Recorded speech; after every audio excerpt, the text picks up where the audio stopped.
Check. That's nice. I know you don't know shit about that. You're just pressing buttons.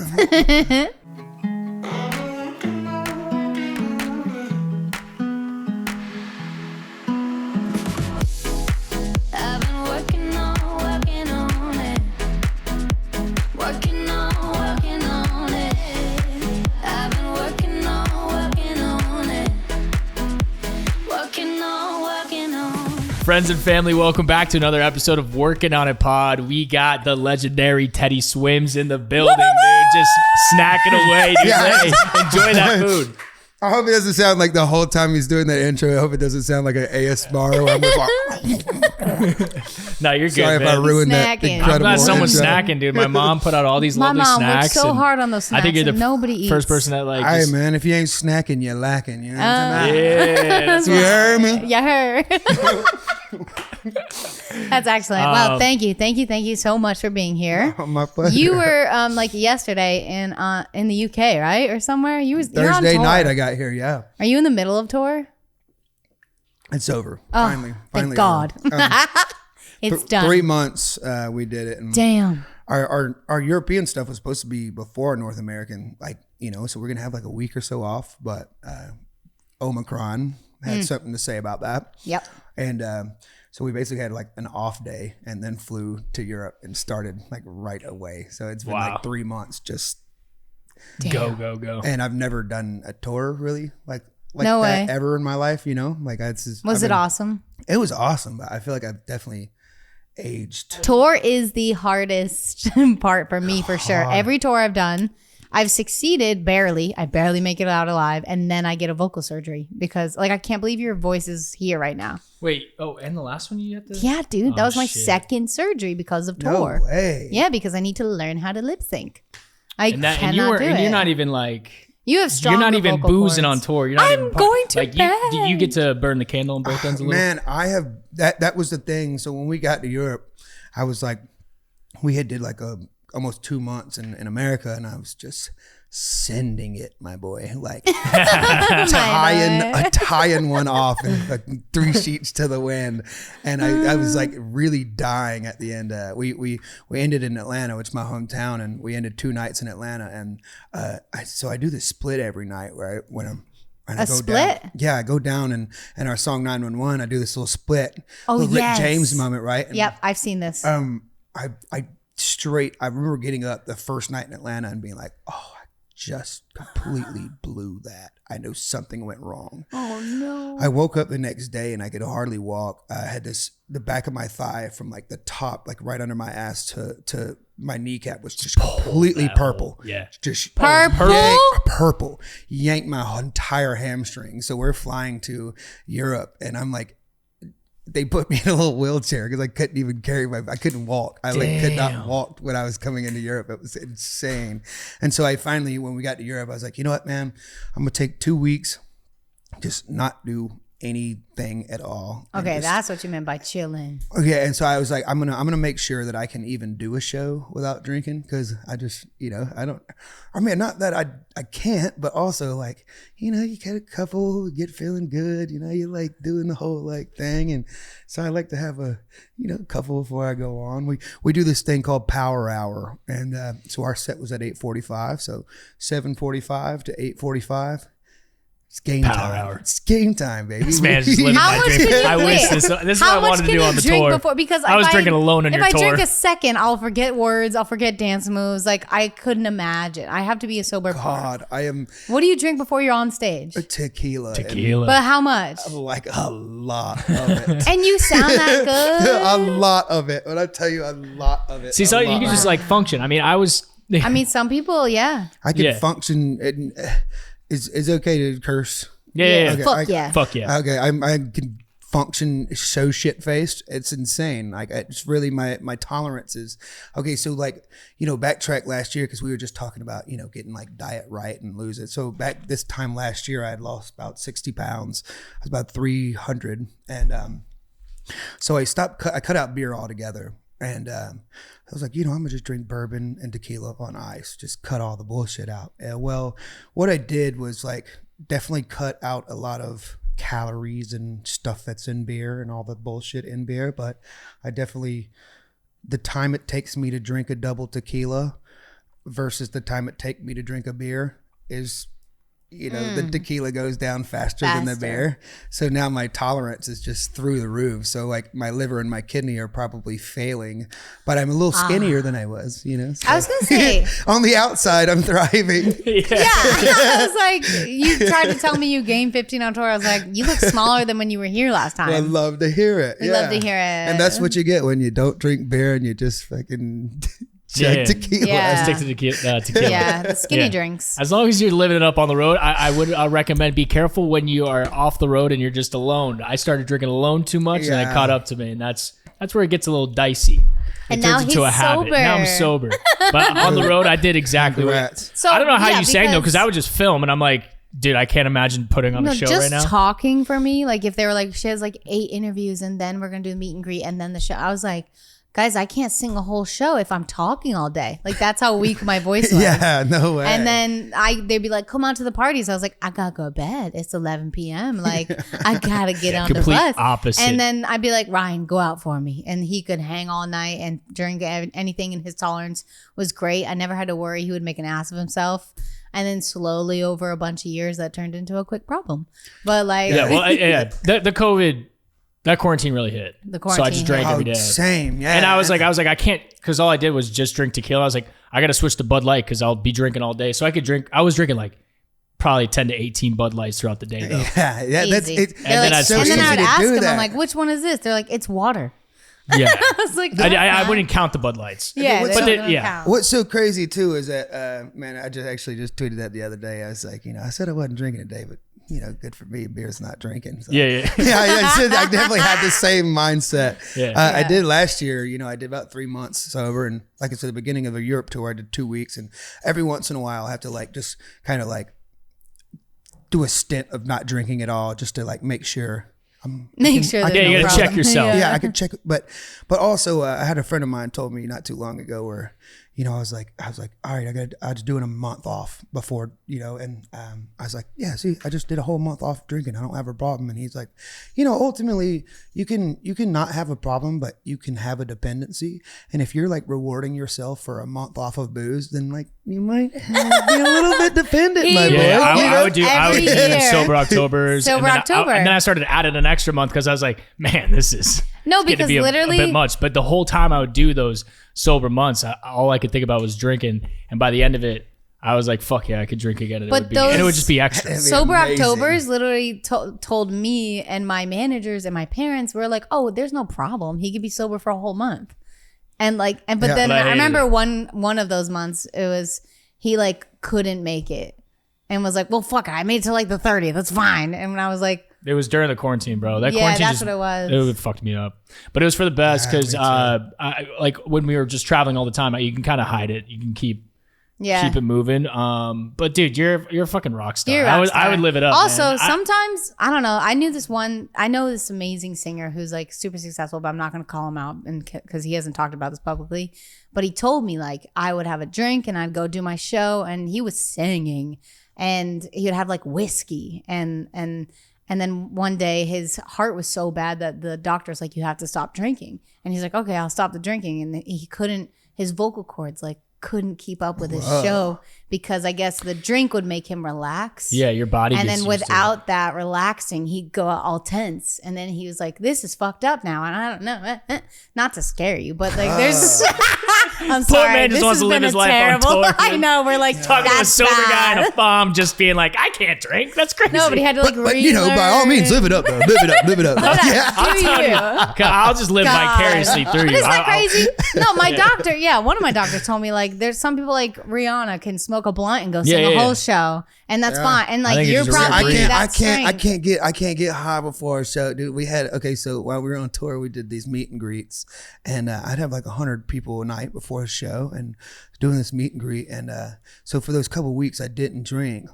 I fucking smoked a fat spliff with my buddy Carl that was opening, and I'm doing these meet and greets, and oh my God, it was the most scary situation I've ever been in, because everybody's so excited to see you, coming with this giant energy, and I was just like, I don't know you. I've only been so scared sober to death, man. I was so scared because I was just like, everybody knows I'm high. But then at the same time, like, it's totally okay if I'm high though. I'm not gonna be in trouble. The one person I feel like can be high. You're allowed to be high. I was like, fuck, they probably assume you are. I hope I gave them the like right. I was overthinking everything like, I was saying nice? to them.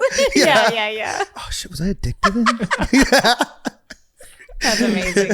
Yeah, I don't think I've ever been a fan. I used to take edibles a lot when we would travel. Like you're in the storm of travel, and I used to pop like 5 milligram edible, and then I'd force everyone else around me to do it too. I hated like, those fucking things, dude. Those things, it was 50-50. It was the flip of a coin. I'd be like, this rips, or it's like, this is my night. Am I stuck like this forever? Yeah, forever. You know, they had these things in called Delta 8, and it's like this. You know, they can sell it legally or whatever in like Atlanta and Nashville and stuff like that. And so it's basically like what I thought was like diet weed, right? So I had gotten these edible chocolates, and they're made like Hershey bars, you know. So you got like the little 4 squares or whatever. And so I was like, I'm gonna just rip like 8 of these squares and just 8 because it's just diet weed. You know what I'm saying? It's diet weed. It's diet weed. Like, so I like so I ate like half of this chocolate bar, man. And I wake up. I was in Nashville a few months ago, and I wake up with my girlfriend, and I'm like, you know, pushing her, and I'm like, baby, I'm freaking, like, I woke up out of my sleep. Like, I was so high that I woke myself, like my body, I like pulled my arm up, and there was like 1,000 of my arms. It was just like, I was like, oh my God, babe, please wake up. Like, and all I'm getting out of her is like a little rub on the back, like, yeah, you're fine. I was like, fuck, I need you right now. I like, need you to tell me I'm alive. Yeah, I need you, not just shh. Yeah, Daryl does that shit to me. I'm like, wake up and be here with me. Hold me. Make sure I'm breathing. Did you get up? No, God, no. I sat there with my phone like this, like, and just finally was texting my mom. How much did you eat? I probably like I said, 2, 4, so about probably ate quarter of that bar. Like probably 50 multiple milligrams? Servings though. Like those chocolate bars, you take a little bit, and that's a serving. You probably had multiple servings. But I thought it was diet weed. You know, as I was telling myself, like, oh, it's Delta 8. You know, so whatever, it'd be fine. Yeah, edibles. Be very careful with them out there because they will turn on you. They turned on me. A heartbeat. When did you get your first tattoo?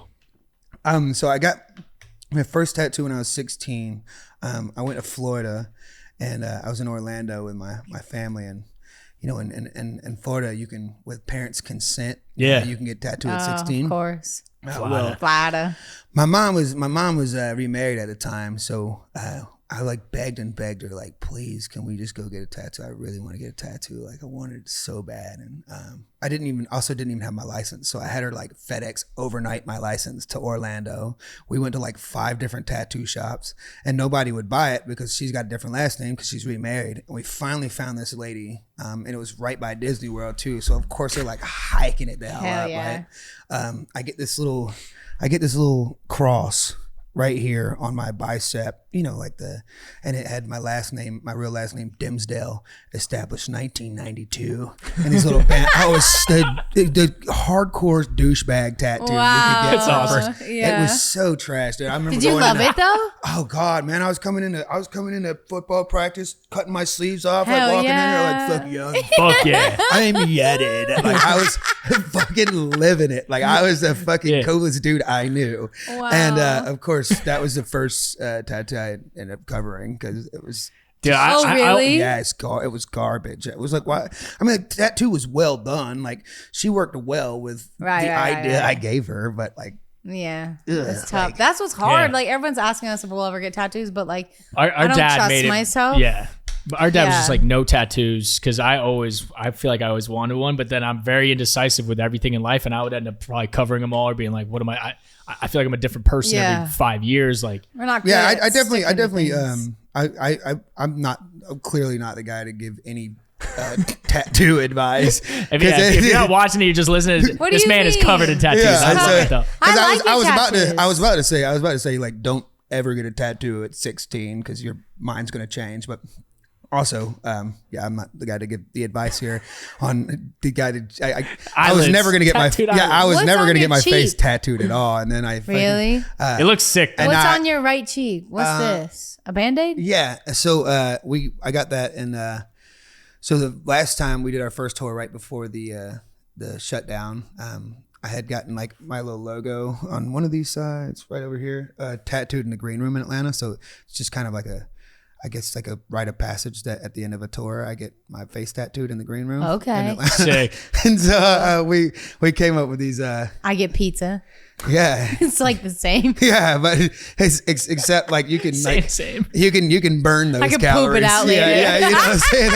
The pizza's gone in a couple hours. Yeah. So I mean, I should probably get a new tradition because I'm running out of real estate. You're gonna run out here. of face, dude. You're gonna run out of room.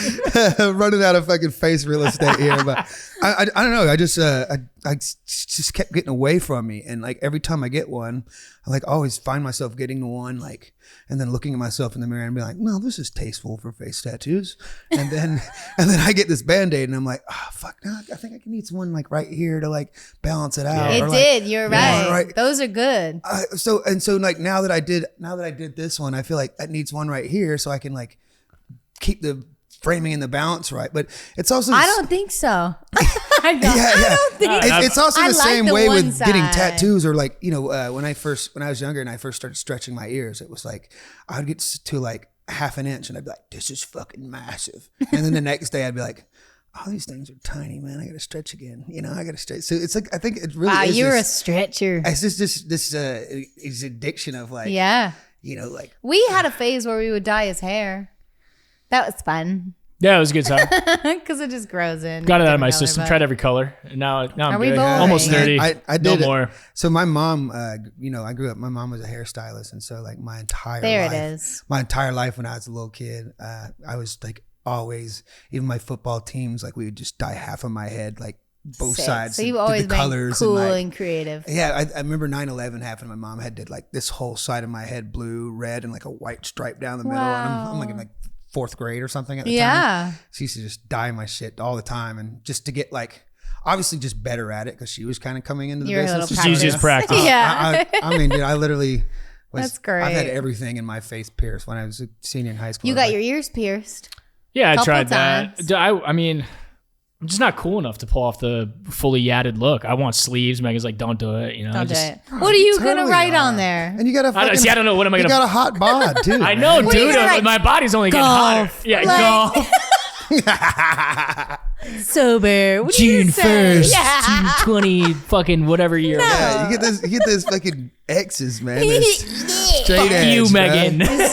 Bass forever. Bass. Yeah. We were gonna get bass on our ass, and then never happened. Oh, I should totally do it. We should do Can it. you do it for us? That should be the end of a tour. It should have been our end of the tour thing. On the podcast, like ass out right here on the table. Ooh, that's not a bad. I mean, that's a brother and sister, right? Ass out. Yeah, ass out, bass on the cheeks. Yeah. It's like, yeah. Ass out podcast. Ass out, you know what I'm saying? Working on it. Like we can. Ass out. Well, I think that name needs working on it. It's now ass out with ass out. Ass out podcast, baby. Where are you from? Atlanta, Georgia. Well, Conyers is about 30 minutes east of Atlanta. Okay, so you just tell people Atlanta, Georgia. Yeah, I mean, it's easier. We get it. We're from County, you know. We're from a little tiny island that nobody knows, and we're like Massachusetts, and they're like, oh. Yeah, because we're from Nantucket. Nantucket. Yeah, I've heard of Nantucket. You have? I've never been there, but where would I have Cape heard Cod. of Nantucket? Yeah. Cape Cod potato chips. Yeah, Cape Cod. Nantucket Nectars. That Vampire Weekend song. I had that Cape Cod song. Oh, I don't know. Won't you get out of Cape Cod tonight? Yeah, that's us. Cape Cod. There's us. Yeah, well, nobody. You would enjoy Nantucket.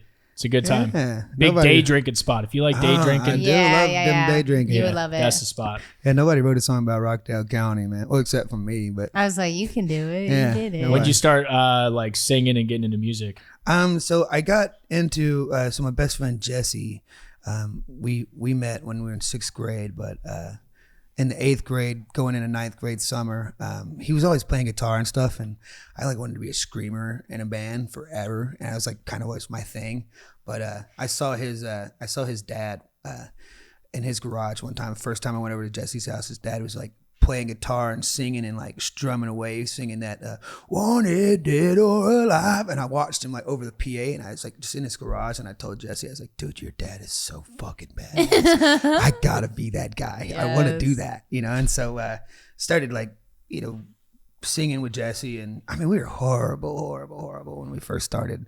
God, we sucked, man. So many people like, don't quit your fucking day job. You're horrible at this. I was terrible. Yeah. And I was going. And my parents were like, "You're great." I was like, "How did you tell me I was good?" Dude, you can still find my senior year, my first band, Heroic Bear. Oh, is it on YouTube somewhere? God, it's horrible. You Hell should yeah. check out my first EP. It's You should check it out. It's horrible. So bad. But I just for anybody watching that anybody can do this.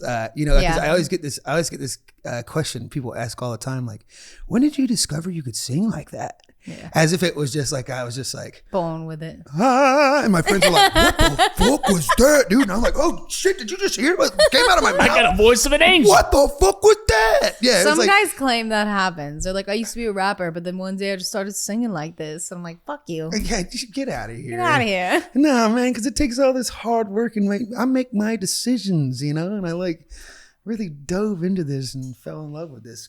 I mean, not to say that it's not a gift or anything, not to like take away. You gotta have a good ear. Not to take away from God or anything. I feel like you definitely have a gift in there. You got a lot of soul. If people are like, "You're a good singer," to me, I'm like, "No, I have a good ear." You know, like I don't think of myself first as a good singer. I think of like, I can hear if I'm off, so I'll fix it. You know. But that's what I'd say to people all the time. You know, because people tell me like, "Oh, I can't sing." And I used to say the same thing, "Oh, I can't sing." And I was like, well, then you're the person that can sing, you know, because everybody like, if you're like, "Nah, I'm not a singer, I can't sing," that means you know when you're hitting it, when you're not hitting it. And so all you need to do is like work that muscle to adjust to those. There it is. There's some people out here that, you know, everybody knows somebody who thinks they can sing. And yeah. God. That's me. That's the worst. and so like I think maybe it'll be harder for them. It's the awareness. Yeah. It's great. It'd be harder for them to sing, or maybe there's just no shot in hell until they can like hear that they're just yeah. You got to know that you can't sing, and then you got to just find that right auto tune in the system. Yeah. Right? You know, auto tune's even a sport, man. It's a fucking sport. Is. God, dude, I used to hate on that so much, and you know, now like even on my off days or when I'm back home, we'll always like kind of. Because Teddy Swims originally like started as a hip hop project. I was just in a bunch of bands, and it started out as like me experimenting with rap with my guitarist Addy and making beats and doing some hip hop stuff. And when I first started diving into auto-tune, I was just thought it was gonna be so simple for me because I'm a singer, and it was just like everything was just too pretty for me to use auto-tune. So like having to dumb and lazy my voice down to a way that I could get just the tone that was right and let the auto-tune do its thing. Because you got vibrato. Yeah, and so you that could be like, oh, 2 notes. Yeah. So it's crazy because I'd see some guys who can't sing a fucking lick, but they're like so good at auto-tune, so good at that, and it's like really can manipulate the shit out of that in a way that it's I'm good at that. Yeah, it took forever for me to get to that. Because I came from recording vocals first. So then when I had to go into like live performances, I remember working with the guys on the tracks, and I'd be like, "Step aside. I need all my backgrounds here. I need my lead, my I need the auto-tune in the right key, and we change keys here." Like it's my God, it's my everything. It's a sport. It's a sport. Recording vocals is something insane, man. I like over the last few years, I've gotten, you know, I've been doing it, you know, for I guess what program do you use? Back home, I really love Cubase. I'm like on Cubase is sick. I only know like a handful of people on Cubase. Yeah, but when you got your like. My buddy Lee back home, who's like my like main engineer and producer, he's kind of got like a setup like it's kind of like Cubase for dummies for me. So that's great. I can always just like get my idea, production and vocal down, and give him like a turd to polish, and just be like, you would love Ableton.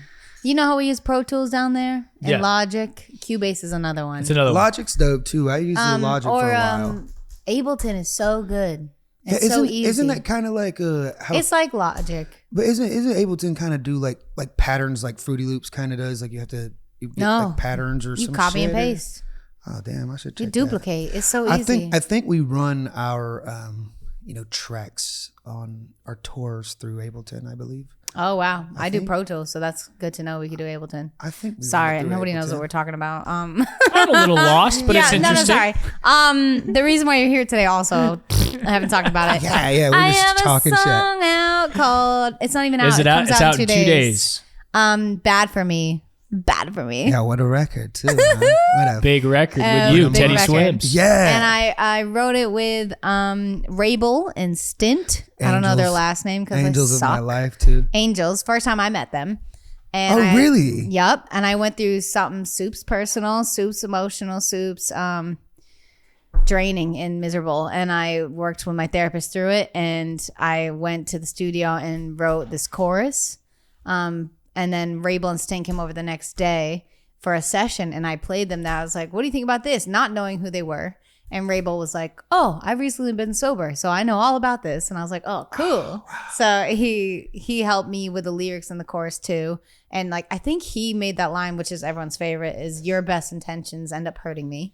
The second line. And I was like, that has to be it. I just even talking about Rabel just gives me chills. Like, yeah, he's incredible. That person a weird thing about Stint too, the first time I ever came to LA, right before the pandemic, my first LA session was with Stint. Really? Like the first ever like co-writing LA holy shit session was with Stint. And then the last one I did before I went home, because we were supposed to be out here for a month and it's only like 2 weeks or something. The last one I did was with Rabel, him and Ian Kirkpatrick. And oh man, Ian Kirkpatrick's great. But I had this Rabel, just like, obviously both of them boys are just wonderful, but he's just got this like, I don't know, this thing like, so we were when I was, the first song I did with them at Ian's, I was playing this song because it was tuned like a dadgad tuning, and I was playing this song for him called "Will It Find Me," and at the time it wasn't. I just had like verses and pre's to it, and in a matter of 10 seconds, just like that song, Rabel was like, "What about this for a chorus?" And just like had it just like fell out of his fucking mouth, and he like throws it up, and I was just like, "Yeah, okay, wow, I didn't even know you would like that song." Yeah, it turns out like I still have the voice memo on my phone from 2018. It was like a song. I had just like lost my lights and my waters. My roommate moved out. Like everything in my life just went absolute like down the drain. My transmission went out of my car. I lost my everything, and I was just sitting in my bathroom with an acoustic and wrote that piece of that song. And my first time out in LA, show it to Rabel, and it ended up making my first EP, like a song like 3-4 years later, which was insane. So good. That's fucking wild. He's an angel, bro. He's an angel. Yeah. Walking among us. It's great. And so we wrote that song, and I was texting them one night in a group chat, and my husband, because, okay, let's go back.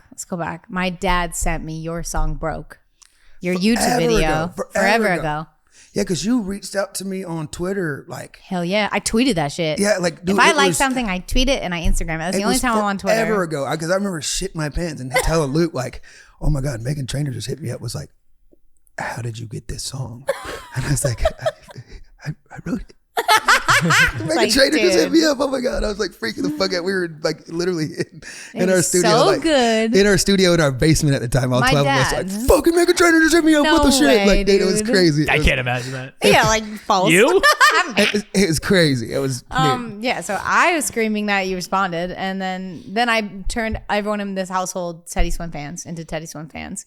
Even my trainer, and now she like screams because you liked one of her pictures once. Like, she cannot get over it. She's also coming to Daryl's birthday party. I can't wait to meet her. And she's gonna pretend to be really cool, but she'll be dying inside. Yeah, she'll be dying inside. So I've been a fan ever since. And then I was texting the boys that night, and my husband was like, "Is this your Teddy?" Because we were like, "I'm gonna have a song with Teddy Swims." I was like, this is a bucket list moment for me. Crazy. And Daryl was like, "Is it the Teddy song?" And I was like, "This is the Teddy song."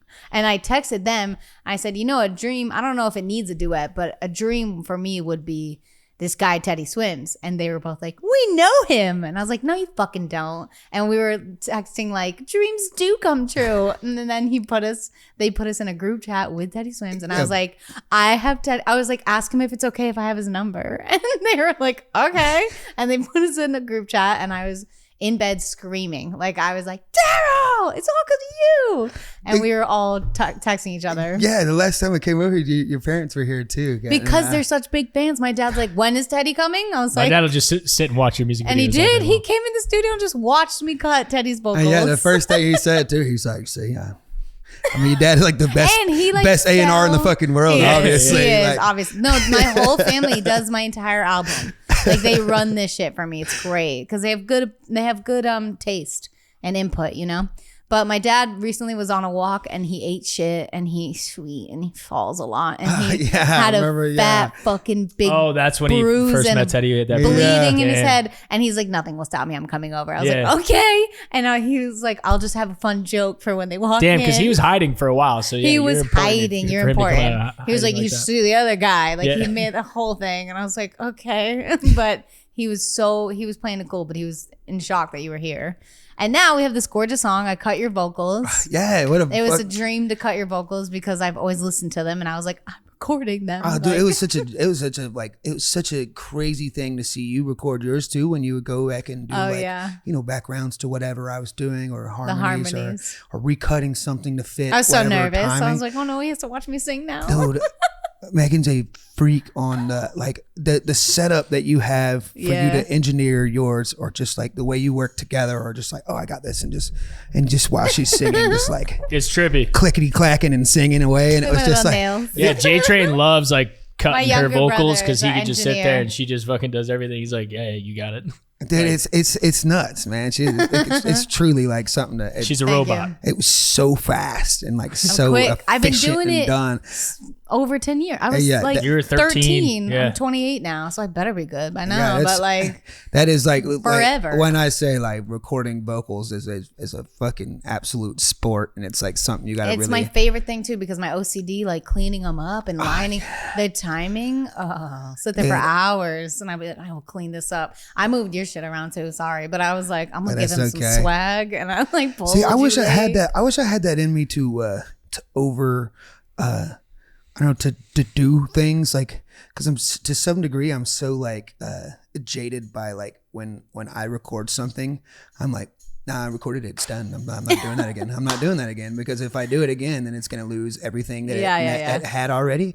And if the vocal's not good enough to work with, then I guess the fucking song's not good enough. So deal with it. I feel you. I'm like just so and I'm impatient. I'm like, it's done. I'm not going back in. Yeah, fuck that. People are like, Bruno Mars works 3 months on a song. I'm like, well, that's crazy, but his shit sounds good. Yeah, I'm sure it sounds great, but fuck, man. This is the first time that this album, like, I would go back in or I'd be like, I recut like 2 songs fully, and I've never ever done that. One, because one tempo was too fast, and I was like, fuck, you can't really slow it down unless you'll hear it. And then another one, I was like, I can just sing this better. I can do that. And it was an important emotional song. I feel like you got to pick and choose your battles with that.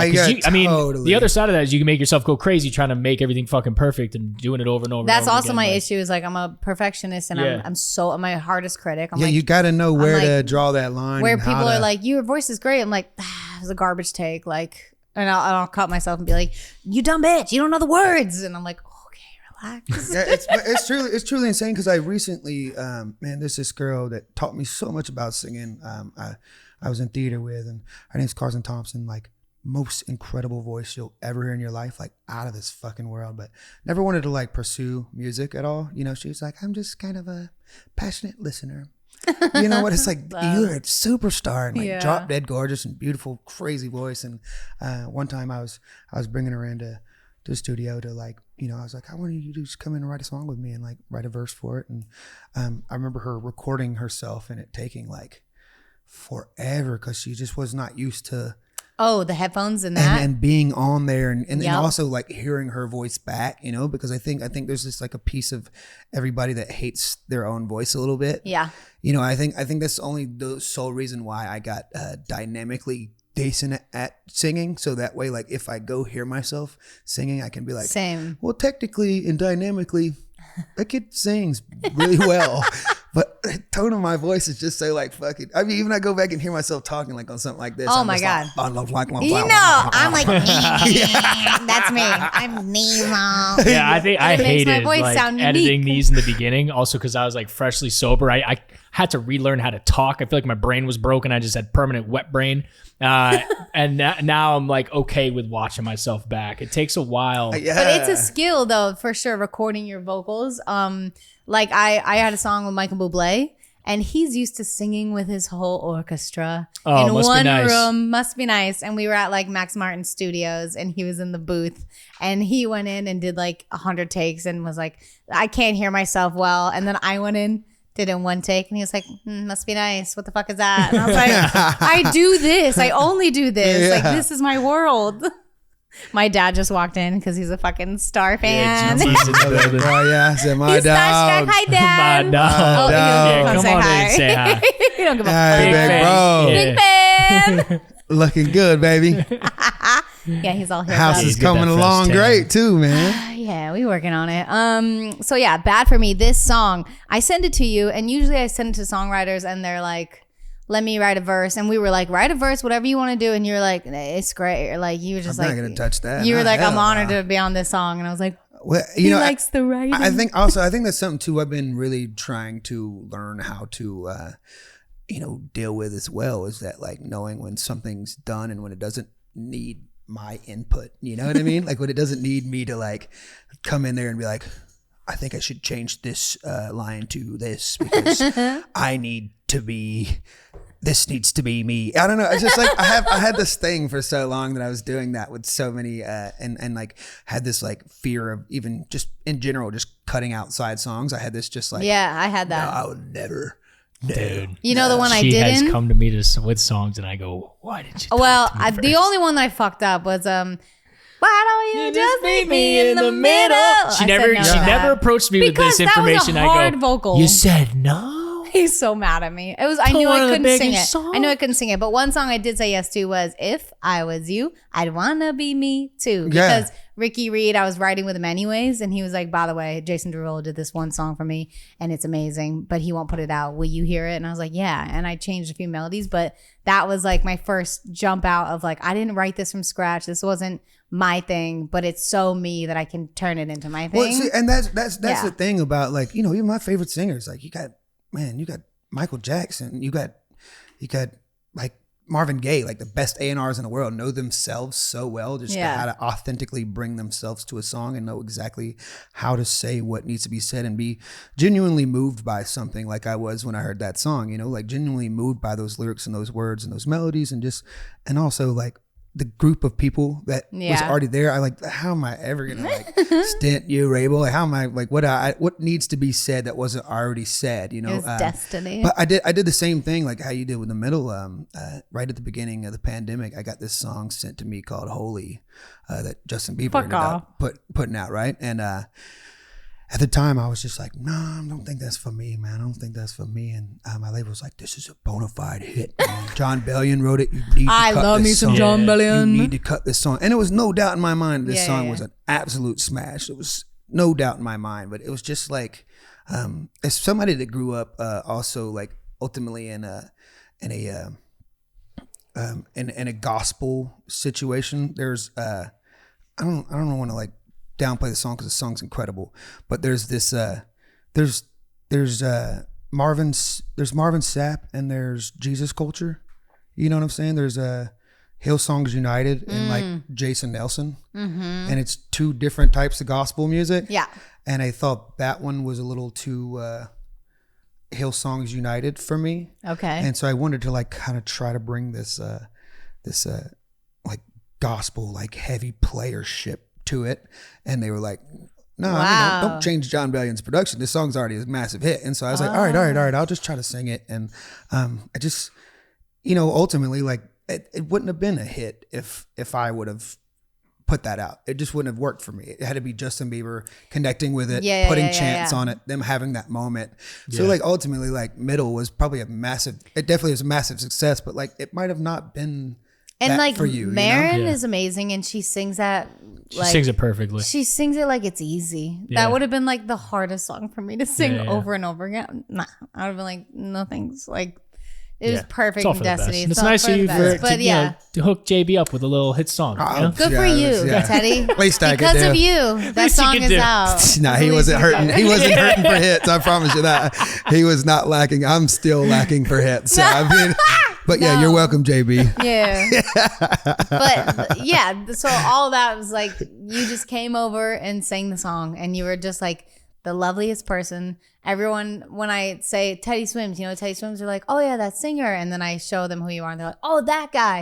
And I was like, the loveliest, funniest, coolest guy ever. You too, man. And that'll take your career like so far. Absolutely. I think 80% of this career is just being a good personality. Fucking hang. If you're a good hang, then fine. You can hang. Yeah, if you're a good hang. That's all. Because I just want to throw money at you. Like I just appreciate that. Please do. I'll take. I want to throw success. I'll take all the money and prayers I can get. But really, it was the best day. It was such a beautiful day too. It was like a birthday. I never get to come to somebody's house and cut a song that was written and like it's just like. The whole entire family's there with open arms, like, "Hi, welcome to our house." Hi, Mom. Sorry. Yes, I didn't realize, dude. Can we get you anything? Water? Do you need anything at all? Like, just so loved me. If I can, the little baby sitting there, like, you want to hold me? I want to. Do you want a child? This is there. And everybody's just so excited to meet me. I was like, never been. I don't even get home and get like that kind of love back. You know what I'm saying? I mean, of course, we're like family. Yeah. It's so beautiful to see. Just all the way. That also like took my career very far. Just having that support and love everywhere. That foundation, that like heart, the heart. My mom's my assistant so that I can like bring her to every event. Like, that's my assistant. Let her through. Let's go. Yeah. And he was my cameraman. I was like, he needs to come. Yeah. Yeah, I can get into a lot of spots that I shouldn't. Yeah, he was all the badges. Fashion Week, all the New York fashion shows. I'm just like, I'm a camera guy. That's the way. That's just totally the way. The way to do it. Do it with your family and your people, and you're never gonna go wrong. But when you heard these lyrics in this song, did it hit you in any way? Oh God, yeah, man. I remember getting a text from Rabel too because he's like, he sent me this. Let me see if I can find it too because it's hell yeah. We haven't talked so much. I mean, we've on our group chat now. It's been a little filled up, but he'd hit me first. Because also the song went through a bunch of production changes too. It was so hard to nail down what I wanted it to be, but and then after like I figured out the production with my boy Fede, who did a lot of songs, and Stints Productions in there too, but Fede did a lot of other songs. I was playing all my music for Scott from Pentatonics. And he's the guy. I don't know if you hear the choir behind you. That's Scott, that's him. Bro. Wow, what a monster! Monster. Did it in an hour. I've been loving that person for so long. You don't even know who he is. He's coming over later today. Oh, he's a hero. Oh, is he really? Yeah. I was like, come over. You have to meet him. Yeah, decisionally, like if that's a word.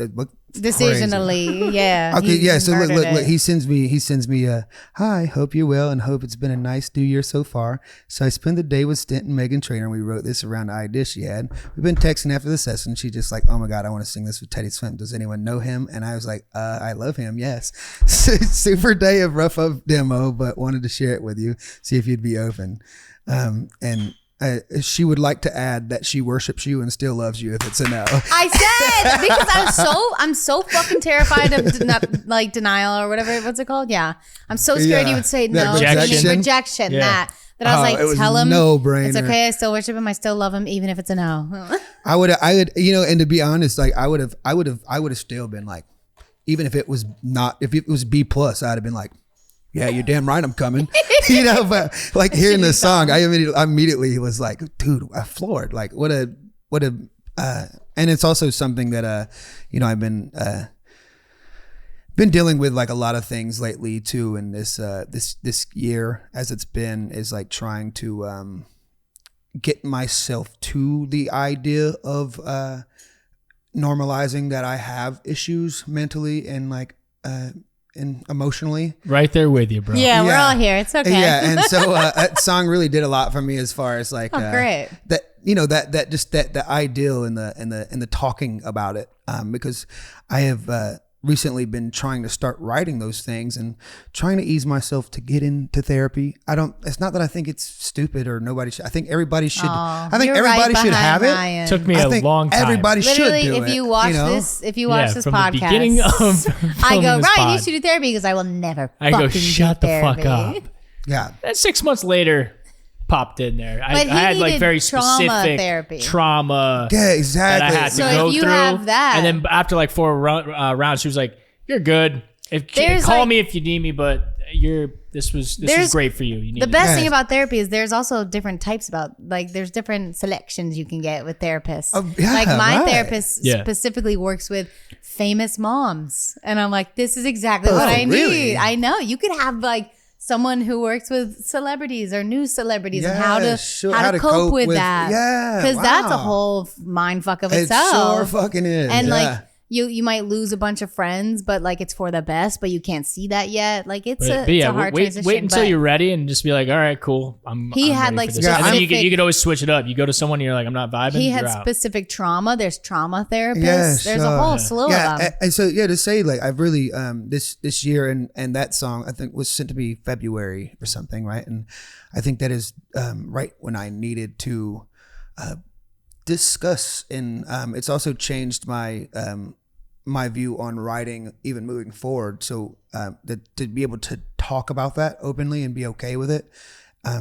It's so weird because I feel like I do emotions for a living, as like literally, my job is writing emotions and feeling like I'm vulnerable, but for some reason there's shit that I would not talk about. And then I have like had to tell myself like, why the fuck do you like feel like you're all this like, oh, I'm so vulnerable and everybody should be vulnerable like me?